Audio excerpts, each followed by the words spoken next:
Hello friends, स्वागत है आपका अपने YouTube channel SMC Y Bhupendra में। आज आप लोगों को 27 फरवरी को आपका जो एग्ज़ाम होना है क्लास 10th वालों का मैथ का, उसमें आपको कितना सिलेबस पढ़ना है और किस प्रकार के क्वेश्चन आते हैं, सारे इंपॉर्टेंट क्वेश्चन आपको बताएंगे। ये एनसीईआरटी बुक है। जिसमें से आपके क्वेश्चन पूछे जाते हैं, क्योंकि जो आपका सिलेबस है वो हर बार चेंज होता रहता है। पिछली बार भी आपका सिलेबस चेंज था, इस बार भी कुछ सिलेबस कम हुआ है और बहुत से टॉपिक हटा दिए गए हैं और चैप्टर हटा दिए गए हैं। तो आपको सिलेबस का पता होना बहुत ज़रूरी है और कितने क्वेश्चंस आपको पढ़ने हैं, इम्पोर्टेंट क्वेश्चन, उसी प्रकार के आपके क्वेश्चन पढ़ने हैं, वही टॉपिक आपको पढ़ने हैं। यानी कि आपने कोई चैप्टर पढ़ लिया है या कोई टॉपिक पढ़ लिया जो आपके सिलेबस में नहीं है, उसी को आप रट रहे हैं। तो आपको ये पता होना बहुत ही ज़रूरी है कि हमारे सिलेबस में क्या क्या है और कहाँ से क्वेश्चन आने के ज़्यादा चांसेस हैं। तो स्टार्ट करते हैं। पहला चैप्टर है वास्तविक संख्याएं। तो इस चैप्टर में आपको एचसीएफ एलसीएम वाला क्वेश्चन पूछता है। इस चैप्टर में आपको इस प्रकार का क्वेश्चन पूछता है, ये दिया है, अभाज्य गुणनखंड विधि द्वारा 96 और 404 का एचसीएफ ज्ञात कीजिए। ये दिया है अभाज्य गुणनखंड विधि द्वारा, और इनका एलसीएम भी ज्ञात करना है। मतलब आपको अभाज्य गुणनखंड विधि द्वारा ये एग्जाम्पल दिया है। अगर आपने एनसीईआरटी बुक जो आपकी है उसमें से सारे एग्जाम्पल ही तैयार कर लिए तो आपका पेपर हो जाएगा, आपके पासिंग मार्क्स आ सकते हैं, क्योंकि बहुत सारे क्वेश्चन जो हैं वो एग्जाम्पल से ही पूछे जाते हैं या उसी प्रकार से क्वेश्चन आपको पूछ लेते हैं। इसमें दूसरा क्वेश्चन जैसे दिया है, दूसरा ये वाला दिया है संख्या, ये दिया है संख्या 6, 72 और 120 का अभाज्य गुणनखंड विधि द्वारा एचसीएफ और एलसीएम ज्ञात कीजिए। ये दोनों क्वेश्चन ये एग्जाम्पल में दिए हैं। अब आपकी एक्सरसाइज आ जाती है। जैसे इसमें एक्सरसाइज में क्या दिया है, एक्सरसाइज 1.1 अभाज्य गुणनखंडों के गुणनफल के रूप में व्यक्त करना है। मतलब 140 है, 156 है, 3825 है, 5005 है। इन क्वेश्चंस को हमें क्या करना है, इन क्वेश्चंस को हमें अभाज्य गुणनखंड के रूप में लिखना है, गुणनखंडों के गुणनफल के रूप में लिखना है, इनके फैक्टर कर देने हैं और गुणनफल के रूप में लिख देना है। तो ये हो जाता है। उसके बाद ये क्वेश्चन दिया है इसका दूसरा, इसको आपको पढ़ लेना है कि ये आपका फार्मूला होता है दो संख्याओं का गुणनफल बराबर एचसीएफ गुणे एलसीएम। ये दोनों संख्याएं दी हैं और एचसीएफ एलसीएम निकालना है, इनका सत्यता की जाँच भी करनी है।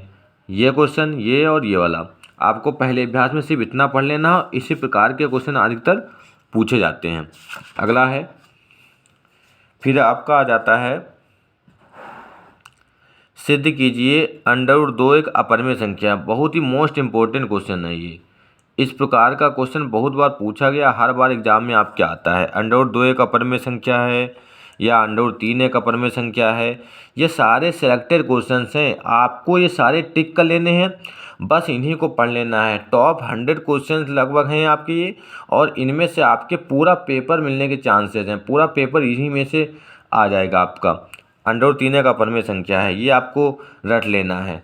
अगला क्वेश्चन है, ये माइनस वाला दिया है कि दर्शाइए कि 5 माइनस √3 एक अपरिमेय संख्या है। ये एग्जाम्पल सब दिए हैं, सारे एग्जाम्पल्स आप चाहें आपके पास मॉडल है या आपके पास लगे हुए तो वहाँ से आप लगा लेंगे या आप बुक से ही तैयार कर लेंगे एग्जाम्पल इसके। ये दिया है। उसके बाद ये दिया है दर्शाइए कि 3 √2 एक अपरिमेय संख्या है। ये क्वेश्चन सारे आपको तैयार कर लेंगे। ये आपको ये पूरी एक्सरसाइज जैसे ये दिया, अगर आपने √2 √5 तैयार कर लिया है, √3 तैयार कर लिया, तो ये भी इसी तरीके का हो जाएगा और इसी प्रकार से वाले क्वेश्चन हो जाएंगे। तो आपको तरीका आना चाहिए, मेथड आना चाहिए, क्योंकि इसमें स्टेप मार्किंग होती है। आपने अगर √5 वाला आधा क्वेश्चन लगा दिया तो उतने के आपको नंबर मिलेंगे। पूरा ये नहीं कि अगर 4 नंबर का क्वेश्चन है तो पूरे 4 नंबर कर जाएंगे। अगर आधा आपने सही किया है तो आधे के क्वेश्चन के आपके नंबर मिल जाएंगे। अगला दिया है, दूसरा चैप्टर है बहुपद। बहुपद में से आपका ये ऑब्जेक्टिव पूछ सकता है कि बहुपद की घात क्या होती है और रैखिक बहुपद क्या होता है। रैखिक जिसकी घात 1 होती है ऐसे पूछ सकता है। द्विघात बहुपद जिसकी घात 2 होती है और त्रिघात बहुपद जिसकी घात 3 होती है। ये आपसे ऑब्जेक्टिव पूछ सकता है। फिर आपका इसमें ग्राफ वाला क्वेश्चन पूछ सकता है, ये आपसे लॉन्ग में 4 नंबर में आपसे पूछ सकता है। उसके बाद ये आपका आता है द्विघात बहुपद के शून्य ज्ञात करने हैं, मतलब इनके मान निकालने हैं। ये एग्जाम्पल एक दिया है, द्विघात बहुपद x² + 7x + 10 के शून्य। ज़रूरी नहीं है कि जैसे इन्होंने लगाया है आप अपने तरीके से लगाएंगे, आप अपने मैथड से लगा सकते हैं। शून्यकों का योगफल माइनस का b बटे a होता है, उस तरीके से आप लगा लेंगे और सॉल्व कर लेंगे। मैंने आपको क्वेश्चंस बताएं कि ये इंपॉर्टेंट हैं और 17 की जांच करनी है इसमें। ये क्वेश्चंस इस प्रकार से आते हैं और पूछे जाते हैं, क्योंकि पुराने बुक से अगर आप पढ़ रहे हैं तो आप बहुत बड़ी गलती करेंगे। उसमें सिलेबस बहुत ही बदला हुआ है। पुरानी किताब में सारा सिलेबस दिया है, इसमें बहुत ही कम सिलेबस दिया है। जो बिल्कुल नया सिलेबस है उसमें बहुत ही कम दिया है, क्योंकि उसमें से कम कर दिया गया है। 30% कम हुआ था। उसके बाद जो आपका सिलेबस था उसमें से चैप्टर से आपके टॉपिक हटा दिए हैं, कुछ चैप्टर हटा दिए गए हैं, तो उतना आपको।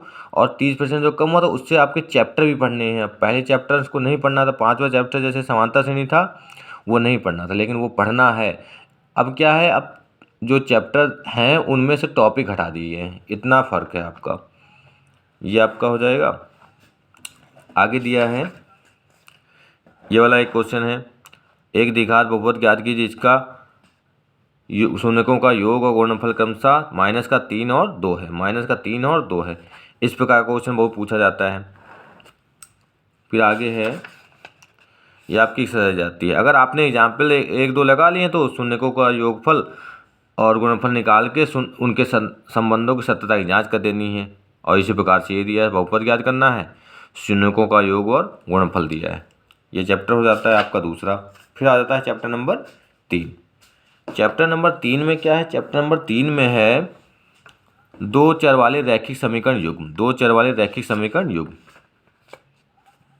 इसमें आपको ये क्वेश्चन जो हैं बहुत इंपॉर्टेंट हैं, आते हैं, और ये आपको फार्मूला याद कर लेना है। अगर ये दो समीकरण दिए हैं a1 बटे a2 = b1 बटे b2, तो रेखाएं प्रतिच्छेद करती हैं, ये संपाती होती हैं। ये आपको तैयार कर लेना है। और ये होता है समांतर, ये तीनों आपको। और फिर ग्राफ विधि से एक क्वेश्चन आपको तैयार कर लेना है कि ऐसा पूछ सकता है, x + 3y = 6, 2x - 3y = 12। इसमें आपको दो समीकरण बना के दो सारणी बना लेनी है, दो मान निकालने हैं, उसके बाद उसका ग्राफ बना देना है। ज़रूरी नहीं कि आप जो मान इन्होंने दिया वैसे, आप अपने हिसाब से कोई वैल्यू निकाल सकते हैं, ग्राफ बना देंगे बस। आगे दिया है इसमें क्वेश्चन आपका ये वाला जो है वो ज़्यादा इंपॉर्टेंट है। एक आयताकार बाग जिसकी लंबाई चौड़ाई से 4 मीटर अधिक है, उसका अर्ध परिमाप 36 मीटर है, बाग की विमाएँ ज्ञात करनी है। ये वाला ज़्यादा इंपॉर्टेंट। बाकी तो आपको इसमें से पूछ सकता है संगत असंगत और समीकरण युग्म के रेखाएं मतलब प्रच्छेद करती हैं, संपाती हैं या समांतर हैं, ये पूछ सकते हैं। फिर प्रतिस्थापन विधि, विलोपन विधि, ये आपको तैयार कर लेना है। प्रतिस्थापन विधि, विलोपन विधि, ये आपको पढ़ लेना है। फिर आपका 3.2 में ये आपकी प्रतिस्थापन विधि है। और ये वाला सवाल जो है 2x + 3y = 11, 2x - 4y - 24 को हल कीजिए और इसमें m का वह मान ज्ञात कीजिए जिसके लिए विमाएँ y = mx + 3 हो। इसके लिए ये बहुत इंपॉर्टेंट क्वेश्चन है। ये वाला जो है वो इम्पोर्टेंट क्वेश्चन है। और उसके बाद ये आपका दो संख्याओं का अंतर 26 है, एक संख्या दूसरी संख्या की 3 गुनी है, उन्हें ज्ञात की संख्याओं को ज्ञात करना है। ये वाला एक क्रिकेट बैट वाला और यह भिन्न वाला। यदि किसी भिन्न के अंश तथा हर दोनों में 2 जोड़ दिया जाए तो वह 9/11 हो जाती है। यदि अंश और हर दोनों में 3 जोड़ दिया जाए तो वह 5/6 हो जाती है। इस प्रकार का क्वेश्चन भी बहुत बार पूछा गया और आयु वाला भी आ जाता है, तो ये आपको तैयार कर लेना है। आगे है विलोपन विधि। विलोपन विधि और प्रतिस्थापन विधि आप दोनों पढ़ लेंगे। भिन्न वाला सवाल एक दिया है, वर्ष वाला सवाल दिया है, 2 अंकों की संख्या वाला। ऐसा सवाल भी बहुत बार पूछा गया। 2 अंकों की संख्या के अंकों का योग 9 है। और ये एक सवाल ये वाला है कि मीना 2000 रुपये निकालने के लिए बैंक गई, उसने खजांची से 50 और 100 के नोट देने के लिए कहा। ये वाला भी क्वेश्चन बहुत इम्पोर्टेंट है। इससे एक लॉन्ग क्वेश्चन आपका आ सकता। इस चैप्टर से 5 सवाल ये हैं, 2 4 सवाल इसमें से, और इधर जो सवाल हैं इसमें से आपका एक क्वेश्चन आ सकता है। ये जो बताए हैं अभी मैंने 1 2 3 4 5 सवाल इधर से आपके लॉन्ग बनने के चांसेस ज़्यादा हैं। फिर आ जाता है द्विघात समीकरण। द्विघात समीकरण में आपको ये ऐसे मूल ज्ञात करने हैं, इस प्रकार का सवाल आपसे पूछ सकता है कि इसका शून्यक निकालो या मूल ज्ञात करो। और उसके बाद ये गुणनखंड करने वाले आपके सवाल आते हैं। ये भी गुणनखंड करने वाला है कि 3x² माइनस 2√6x प्लस 2 बराबर 0 के मूल ज्ञात करने हैं। ये आपको पढ़ लेना है। ये फिर एक्सरसाइज आपकी आ जाती है। ऐसा नहीं कि इतना तैयार नहीं हो सकता, अगर अभी आपके पास समय है, कल का पूरा दिन है, पूरा आप 4 से 5 घंटे बैठ के इतना तैयार कर लेंगे, पूरा रिवाइज कर लेंगे, पूरा साल आपने पढ़ा होगा। अगर जो क्वेश्चन नहीं आते वो आप मॉडल में देख सकते हैं, और या तो जो छोटे छोटे क्वेश्चन हैं उनको आप तैयार भी कर सकते हैं, और पूरा सिलेबस तैयार हो जाएगा तो आपका पेपर अच्छा हो सकता है। ये पूरी एक्सरसाइज जो है इसको भी तैयार करें। 1 2 3 4 ये क्वेश्चन बहुत इंपॉर्टेंट है। ये क्वेश्चन जो है वो बहुत इंपॉर्टेंट है। क्या दिया है? ऐसी दो संख्याएं ज्ञात कीजिए जिनका योग 27 और गुणनफल 182 हो, एक समकोण, ये वाले सब बहुत इंपॉर्टेंट क्वेश्चन है वाले। फिर आगे आ जाता है विविक्तर वाले से। इससे 100% एक क्वेश्चन पूछता है, दो भिन्न वास्तविक मूल होते हैं यदि b² minus 4ac greater than 0 हो। इस प्रकार इसमें से एक क्वेश्चन 100% आपका आता है। विविक्तर पूछते हैं या के का मान पूछ लेते हैं। जैसे ये दिया है, इसमें वास्तविक हैं तो उन्हें ज्ञात करना है, तो ये मूल ज्ञात करना है ये वाला। या एक्सरसाइज में जैसे ये दिया है, के का मान पूछ सकते हैं या विविक्तर पूछ सकते, प्रकृति पूछते हैं कि इसकी प्रकृति कैसी है। ये हो गया आपका 4 चैप्टर हो गए आपके। 4 चैप्टर में आपको सिर्फ इतना ही पढ़ना है। उसके बाद दिया है 5वां चैप्टर समांतर श्रेणी। समांतर श्रेणी में भी आपको थोड़ा सा बस पढ़ना है। समांतर श्रेणी जिसमें समांतर होता है बराबर, और डी का मान निकालते हैं, ए का मान निकालते हैं। ये जैसे दिया है, इसमें प्रथम पद और समांतर निकालना है। प्रथम पद क्या है? प्रथम पद जो पहला होता है वो प्रथम पद होता है, और इससे इसको हटाएं वो डी का मान हो जाता है। तो ये आप निकाल सकते हैं। इसी प्रकार से आगे इसमें क्वेश्चन दिए हैं, ये आपको पढ़ लेने हैं।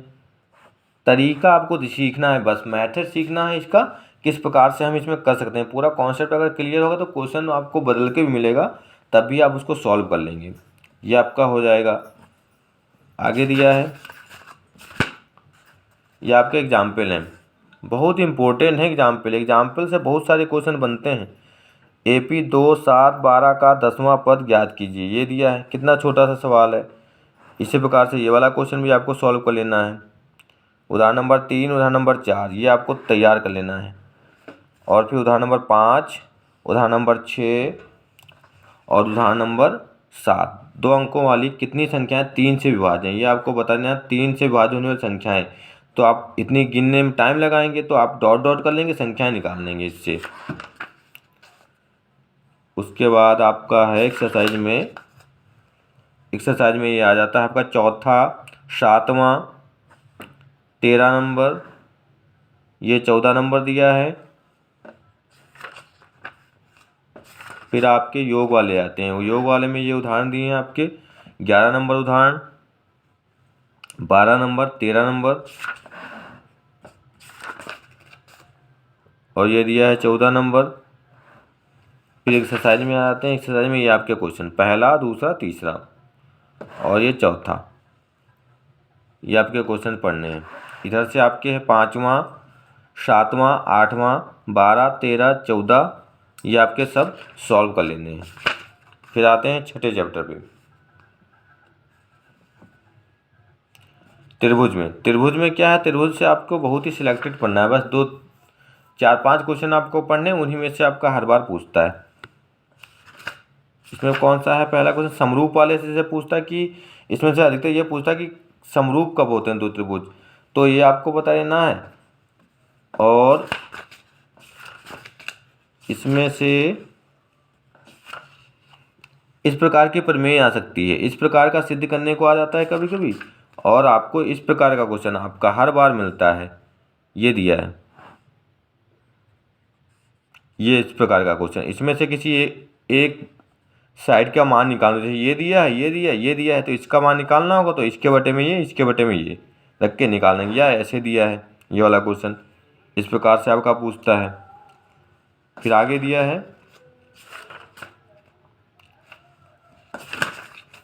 ये आपका एक सवाल है उदाहरण नंबर 4, इसको तैयार कर लेना है। ये वाला एक क्वेश्चन है एक्सरसाइज में, ये वाला, ये भी बहुत इंपॉर्टेंट है। ये वाला एंगल निकालना है ओ ए बी, ये वाला एंगल, ये एंगल आपको निकालना है।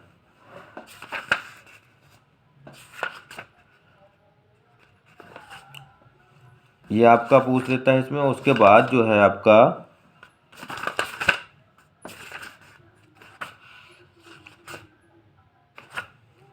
इसमें त्रिभुज समरूप त्रिभुज वाले जो होते हैं उसमें से एक क्वेश्चन आता है क्षेत्रफल वाला। क्षेत्रफल वाले से भी एक क्वेश्चन आ जाता है। फिर अगले चैप्टर पे आ जाते हैं, चैप्टर नंबर 7 नंबर में निर्देशांक ज्यामिति। इसमें से आपको बीच की दूरी वाला सूत्र पता होना चाहिए। जैसे ये दिया है, दर्शाइए कि 1 7 4 2 -1 -1 -4 4 1 वर्ग के शीर्ष हैं। 4 नंबर का सवाल आ जाता है ऐसा।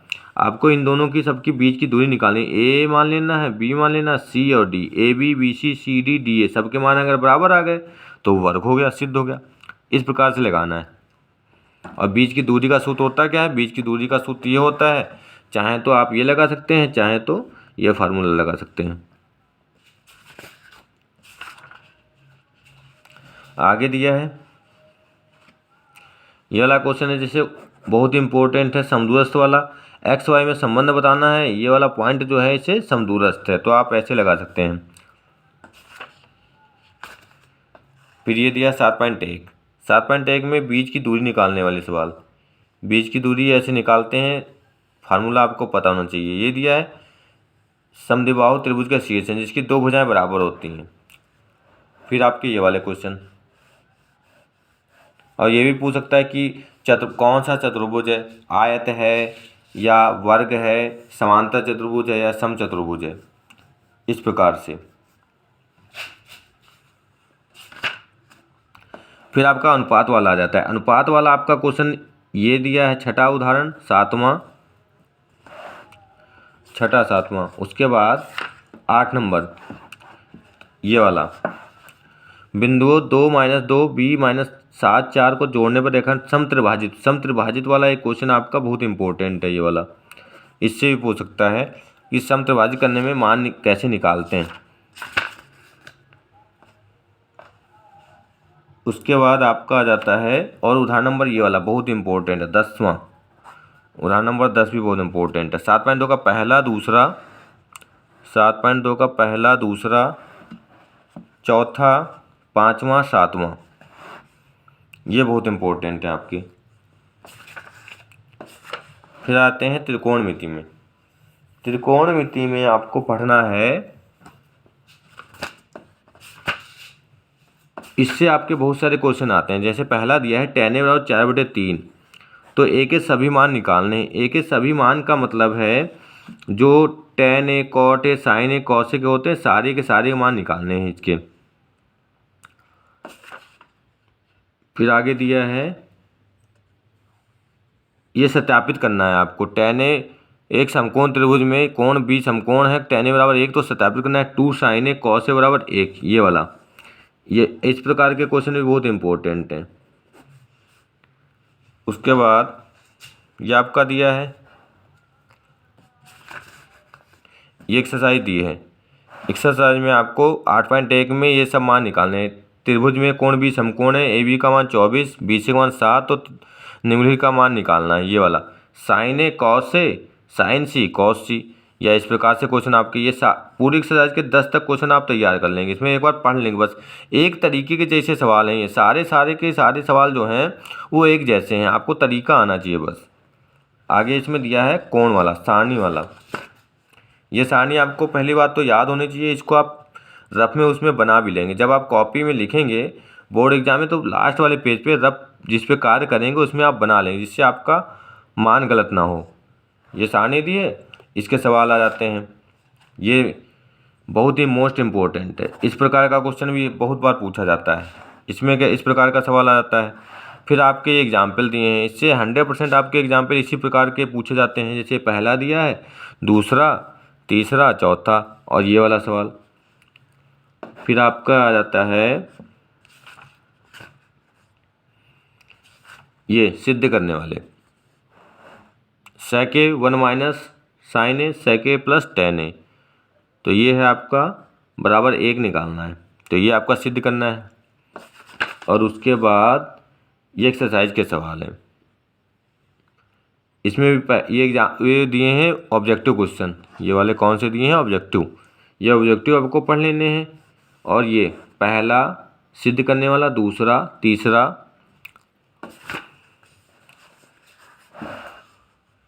चौथा और पांचवा। आपको ये 5 सिद्ध कर देने हैं बस।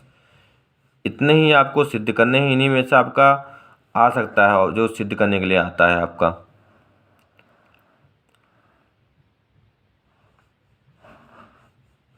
ये आपका है। आगे दिया है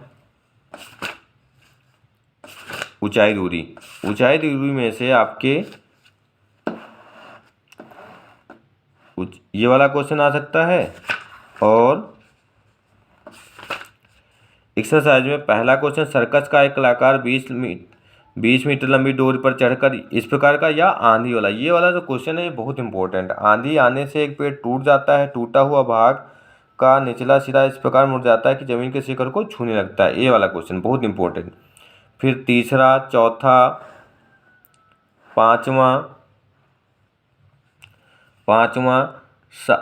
8वां है। और ये वाला आपका 10 नंबर। 10 नंबर, एक 80 मीटर चौड़ी सड़क के दोनों, बहुत इंपॉर्टेंट। एक 80 मीटर चौड़ी सड़क के दोनों ओर, ये वाला। ये क्वेश्चन आपको बहुत बार कराया, 2 से 3 बार सॉल्व करवाया है आपको ये वाला क्वेश्चन। ये आपका ऊंचाई दूरी हो जाता है। फिर आ जाता है आपका वृत्त। वृत्त में आपको क्या पढ़ना है? वृत्त में आपको बहुत ही कम सिलेबस पढ़ना है। वृत्त में आपको ये वाली एक प्रमेय पढ़ लेनी है। बाह्य बिंदु से वृत्त पर खींची गई स्पर्श रेखाओं की लंबाइयां बराबर होती हैं। ये वृत्त दिया है, ये बाह्य स्पर्शियां हैं। इनको बताना है कि ये बराबर होती हैं। बस इतना आपको ये सिद्ध करना है। ये जो होती हैं ये बराबर होती हैं। तो आपको आगे तैयार कर लेना है कि ये दिया है 10.2। 10.2 में आपके ये क्वेश्चन पढ़ लेने हैं और ये सिद्ध करना है। सिद्ध कीजिए किसी वृत्त के किसी व्यास के सिरों पर खींची गई स्पर्श रेखाएं समांतर होती हैं। और उसके आगे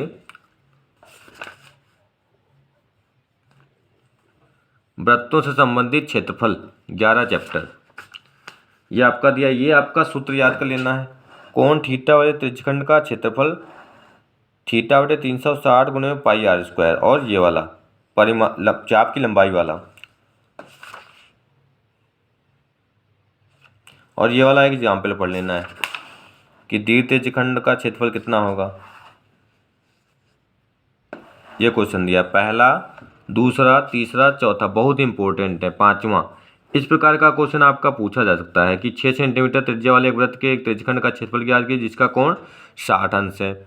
या एक वृत्त के चतुर्थांश का क्षेत्रफल ज्ञात कीजिए जिसकी परिधि 22 सेंटीमीटर है।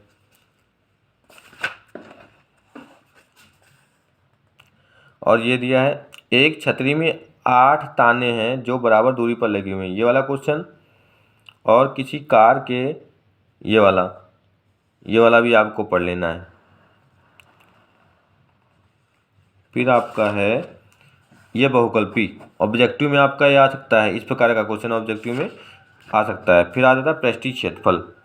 पृष्ठीय क्षेत्रफल में क्या दिया है? पृष्ठीय क्षेत्रफल में आपको ये दिया है, पहले ब्याज दी है 12.1। 12.1 में ये वाला क्वेश्चन 3 है क्वेश्चन आपको पढ़ लेने। पहला, 2 घन ये वाला, और कोई बर्तन, एक खिलौना। ये इंपॉर्टेंट, बहुत ही इंपॉर्टेंट है। इस प्रकार का लॉन्ग आता है आपका। और आपको बेलन, शंकु, गोला, तीनों के सारे सूत्र पता होने चाहिए। बेलन का सूत्र, संपूर्ण पृष्ठ, आयतन, वक्र पृष्ठ, और शंकु का और गोला का, ये आपको पता होना चाहिए। ये और घन, घनाभ, सब इसके सबके मान आपको पता होना चाहिए। यहाँ से आपके सवाल आते हैं। आगे दिया है 12.2। 12.2 का आपको ये पहला क्वेश्चन दिया है। एक ठोस एक अर्धगोले पर खड़े एक शंकु के आकार का है जिनकी त्रिज्याएं 1 सेंटीमीटर है। शंकु की ऊंचाई उसकी त्रिज्या के बराबर। इस ठोस का आयतन पाई के पदों में बताना है। ये भी बहुत इंपॉर्टेंट क्वेश्चन है आपका। आगे दिया है इसमें सांख्यिकी। सांख्यिकी दी है आगे। सांख्यिकी में आपको माध्य माध्यिका बहुलक, इससे छोटा क्वेश्चन भी आता है और बड़ा क्वेश्चन भी इससे आ जाता है, क्योंकि इसमें बहुत ही इंपॉर्टेंट क्वेश्चन आपसे, जैसे ट्रिग्नोमेट्री में 10-12 नंबर का आता है, वैसे ही सांख्यिकी से आप अगर ट्रिग्नोमेट्री और सांख्यिकी पढ़ लेंगे अच्छे तरीके से और प्रायिकता, तो आपके 20 से 30 नंबर आपके इन्हीं 2-3 चैप्टर से आ जाते हैं। इसमें आपका समांतर मान निकालना होता है। समांतर माध्य माध्यिका बहुलक ये दिया है समांतर माध्य की सारणी, जैसे पहला दिया है। इसमें आपको समांतर मान निकालना होगा, ये दिया है पहला। बस 1-2 सवाल को आपको तरीका समझ लेना किस प्रकार से करना है, इसमें वही तरीका लगा लेना है। और एफ वाला, इस प्रकार जो क्वेश्चन होता है ये बहुत इंपॉर्टेंट होता है। एफ वाला जो मान पूछता है, जैसे ये वाला दिया है, इसमें एफ पूछ रहा है, यहाँ पे ये एफ दिया है, तो ये वाला आपको तैयार होना चाहिए। इस प्रकार का क्वेश्चन आपसे बहुत बार पूछा गया है। एफ दे देंगे यहाँ पे, या पी दे देंगे, या एक्स दे देंगे, इस प्रकार का क्वेश्चन आपसे पूछ लेते हैं बहुत बार। फिर आ जाता है बहुलक। बहुलक का आपको ये फार्मूला पता होना चाहिए।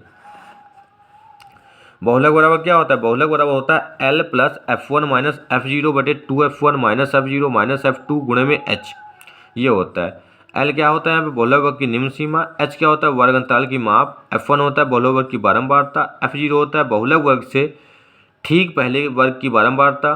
F2 होता है बहुलक वर्ग के ठीक बाद में आने वाले वर्ग की बारंबारता। ये होता है बहुलक वर्ग के ठीक बाद में आने वाले वर्ग की बारंबारता, ये हो जाता है आपका।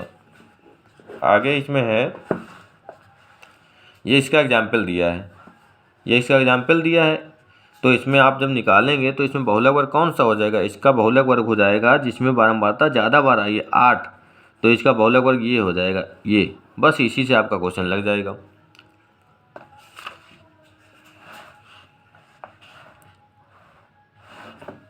आगे दिया है, ये बहुलक वाला हो जाएगा। बहुलक वाली एक्सरसाइज आ जाती है। फिर एक्सरसाइज का आपके 2 से 3 क्वेश्चन आप सॉल्व करें तो आपको इनका तरीका पता चल जाएगा। माध्य माध्यिका बहुलक, माध्यिका बचा हुआ आपका। माध्यिका में क्या दिया है?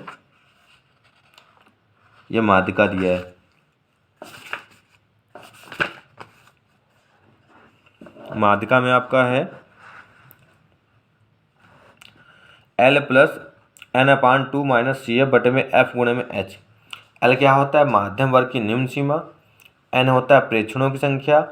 CF होता है माध्यम वर्ग से ठीक पहले वाले वर्ग की संचयी बारंबारता। F होता है माध्यक वर्ग की बारंबारता। H होता है वर्ग माप। ये मान आपको निकाल लेने हैं। माध्यिका या माध्यक के लिए CF पहले निकालते हैं, संचयी बारंबारता निकालते हैं। इसमें संचयी बारंबारता के लिए क्रॉस जोड़ते हैं, तिरछा जोड़ने लगते हैं हम। जैसे ये 2 दिया है, इसकी बारंबारता निकाल तो 2 लिखेंगे, फिर 2, 5, 7 करेंगे, ये वाला। और ये जो एक्स वाई का मान है, ये बहुत इंपॉर्टेंट है आपका क्वेश्चन, ये वाला। ये लॉन्ग में आ सकता है, ये बहुत इंपॉर्टेंट है आपका एक्स वाई वाला। ये जो क्वेश्चन दिया है ये बहुत ही इंपॉर्टेंट है और इससे क्वेश्चन पूछ सकते हैं। आगे दिया है ये वाला जो फार्मूला है, 3 माध्यक बराबर बहुलक प्लस 2 माध्य, या इसको कह सकते हैं बहुलक बराबर 3 गुणे माध्यिका माइनस का 2 माध्य। इस प्रकार से आप इसको याद कर सकते हैं। बहुलक बराबर 3 गुणे माध्यिका या माध्यक माइनस 2 गुणे माध्य या समांतर माध्य। ये आपको तैयार कर लेना है। तो ये आपका आ जाता है माध्यिका वाला। माध्यिका वाला ये क्वेश्चन दिया है। माध्यक माध्य बहुलक तीनों चीज़ें इसमें निकालनी है। अगर आपको तरीका तीनों का पता है तो आप निकाल सकते हैं आसानी से इसको। तो ये आपको निकाल लेना है। तो इस चैप्टर में आपका इतना हो जाता है। यहाँ पे आपको फार्मूले भी इसके दिए होंगे लास्ट में, इनको तैयार कर। फिर आपका लास्ट चैप्टर आता है प्रायिकता। प्रायिकता में आपसे सिंपल क्वेश्चन पूछते हैं, ताश वाले, कंचे वाले, गेंद वाले, इस प्रकार से क्वेश्चन आपको तैयार हो जाए। और प्रायिकता का जो मान होता है, सभी प्रायिकताओं का योग 1 होता है, 1 से ज़्यादा नहीं होने चाहिए। तो आपको ये ऑब्जेक्टिव में पूछ सकते हैं कि सभी प्रायिकताओं का योगफल कितना होता है। जैसे ये वाला क्वेश्चन दिया है कि एक थैले में एक लाल गेंद, एक नीली गेंद, एक पीली गेंद तथा सभी गेंदें एक ही साइज की हैं। कृतिका बिना थैले के अंदर झाँके उसमें से एक गेंद निकालती, इसकी क्या प्रायिकता है कि वह गेंद पीली होगी, लाल होगी, नीली होगी, ये आपको बताना है। तो इसमें आपको टोटल गेंदें निकाल लेनी है कि एक लाल गेंद है, एक नीली है, एक पीली, 3 गेंदें हो गई। और पीली गेंद होने की प्रायिकता क्या होगी, पीली गेंद कितनी है, पीली गेंद 1 है तो 1/3। इस प्रकार से आपका एक सिंपल सा लग जाता है ये क्वेश्चन है। फिर आपका ये एग्जाम्पल पढ़ लेना है पासे वाला। उसके बाद आपका उदाहरण नंबर 4, अच्छी प्रकार से फेंटे गई 52 पत्तों की एक गड्डी में से एक पत्ता निकाला जाता है, इसकी क्या प्रायिकता होगी, एक इक्का होगा। एक इक्का नहीं होगा, एक इक्का होगा मतलब टोटल पत्ते कितने हैं 52 और इक्के कितने हैं 4, तो एक इक्का होगा। एक इक्का होने की प्रायिकता 1/13 हो जाएगी। 4/52 होगा मतलब 1/13। 4 क्यों होगा, क्योंकि 4 इक्के हैं और टोटल पत्ते कितने हैं 52, और नहीं होगी प्रायिकता तो 12/13। ये सॉल्व हो जाएगा। इसमें ये दिया है। फिर उसके बाद 2 खिलाड़ी संगीता और रेशमा टेनिस के एक मैच खेलती हैं, ये बहुत इम्पोर्टेंट है। 1 2, उसके बाद ये आपका दिया है एक बक्से में 3 नीले, 2 सफ़ेद और 4 लाल कंचे हैं, ये वाले। ये सब आपको तैयार कर लेने हैं। फिर आपका आ जाता है एक्सरसाइज में।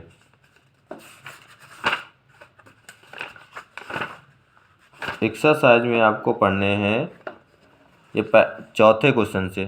चौथा दिया है, 5वां पढ़ना, पी का मान दिया है, ई नहीं, मतलब ई बार का मान निकालना है। एक थैले में ये वाला, 6ठा, 7वां, 8वां, 9 नंबर, ये आपको इतने इस प्रकार के क्वेश्चन पढ़ने हैं। ये सारे क्वेश्चन बहुत सिंपल है, ये सब थ्योरी बहुत ज़्यादा दी है लेकिन इसके क्वेश्चन जो हैं वो बहुत ही सरल। जैसे ये वाला है, ये भी बहुत ही सरल है, बहुत ही छोटे छोटे क्वेश्चन हैं, बस आपको समझने की ज़रूरत है।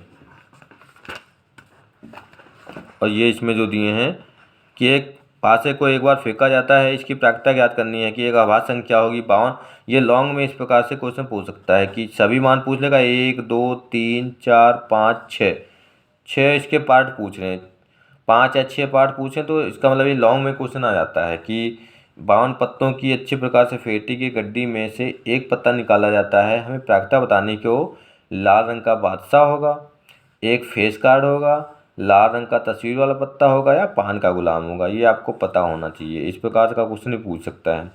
फिर ताश वाला ये दिया है। फिर ये खराब पेन वाला दिया है, लॉन्ग क्वेश्चन में आपका आ जाता है 17 नंबर और 18 नंबर। ये आपके क्वेश्चन इतने हो जाते हैं।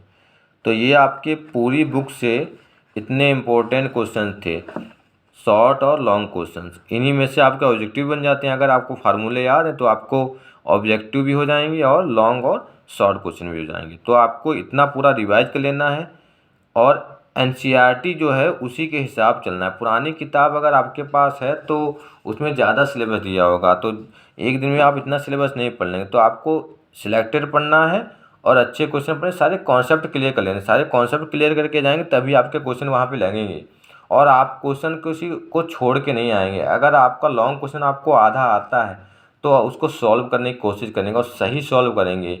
इसमें कोई हिंदी का या समाज विज्ञान का पेपर नहीं जिसमें आप कुछ भी लिख देंगे। मैथ में अगर आपको कॉन्सेप्ट आता है, फार्मूला आता है, तभी आप उसको लगा पाएंगे। तो पूरा पेपर सॉल्व करने की कोशिश करेंगे, ऑब्जेक्टिव तो पहले करेंगे ही, उसके बाद पेपर को सॉल्व करने की कोशिश करेंगे और एग्जाम्पल एक बार सब पढ़ लेंगे, सारे जो फार्मूले हैं वो एक बार पढ़ लेंगे और सवालों को तैयार कर लेंगे अच्छे से। धन्यवाद।